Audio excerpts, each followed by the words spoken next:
अच्छा जी, सबसे पहले सवाल पढ़ लें और फिर थोड़ा दिमाग इस्तेमाल कर लें। दिमाग इस्तेमाल करें तो आपको पता लगेगा कि यहां पे ज़ेर खम रकबे यानी एरिया अंडर द कर्व की बात हो रही है।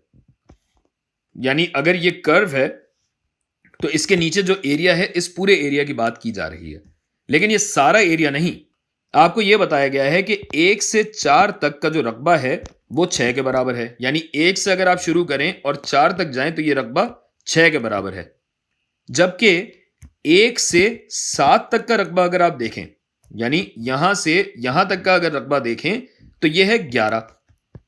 यानी इन दोनों को मिला के 11 बनना चाहिए। तो ये कितना हुआ भाई?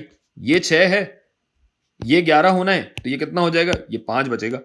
तो 4 से 7 तक जो इस फंक्शन का एरिया है वो कितना होगा? ये होगा 5 यूनिट।